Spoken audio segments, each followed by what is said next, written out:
Mike Pompeo spent his Easter weekend in North Korea as Donald Trump's CIA director, but it's almost certain he will be leaving America's chair vacant at a major upcoming G7 meeting in Toronto.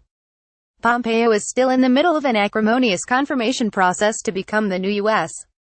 Secretary of State, and it seems unlikely he will be formally installed in his new job by the weekend. Read more. Incoming U.S. Secretary of State dodges questions on Mueller probe. That means Foreign Affairs Minister Chrystia Freeland won't have an equal American counterpart when she convenes a meeting of G7 foreign ministers on Sunday to discuss a broad range of international security issues, including Syria, Ukraine, Myanmar, Venezuela, and the ongoing nuclear tension with North Korea.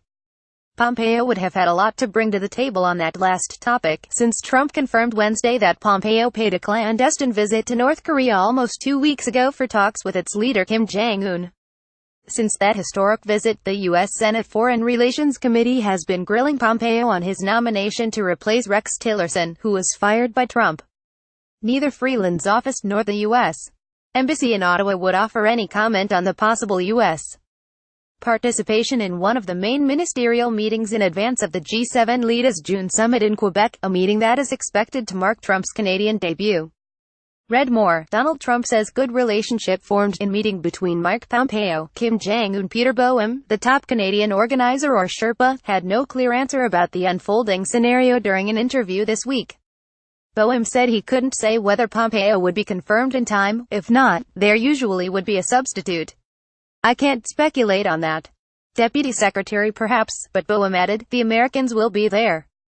They have been active participants in the negotiations as they are on all things. John Curtin, a University of Toronto expert on the summit, said Pompeo's absence won't undermine this weekend's meetings because the U.S.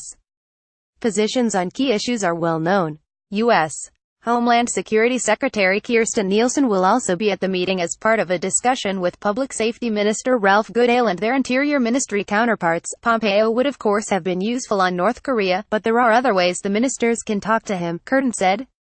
Pompeo faces enough opposition on the Senate committee to block his nomination.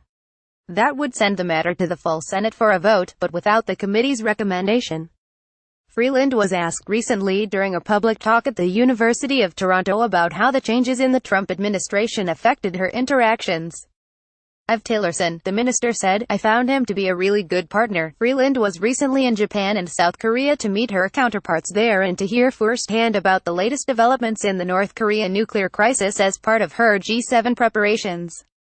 South Korean President Moon Jae-in is expected to meet Kim next week. Read more. Who is Mike Pompeo?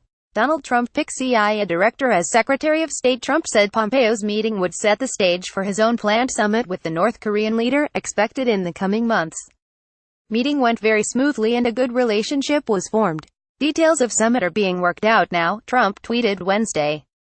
Denuclearization will be a great thing for the world, but also for North Korea. G7 finance ministers expressed concern Wednesday in North Korea's ability to avoid sanctions and gain access to the international financial system. In a joint statement, the ministers said they would work with financial institutions in their countries to crack down on North Korea's illicit global financial activity. Finance Minister Bill Murno is to host his fellow G7 ministers in British Columbia late next month. Freeland's G7 preparations continued this week in France and Britain.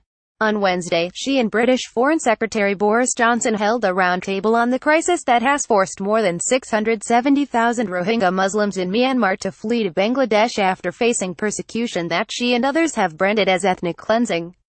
Freeland has added the Rohingya crisis to this weekend's G7 agenda, following a report by Canada's Special Envoy Bob Rae, who called for Canada to help lead an independent international war crimes investigation into the events in Myanmar. Johnson said a credible independent investigation into reported atrocities is an important step. Copyright 2018 The Canadian Press.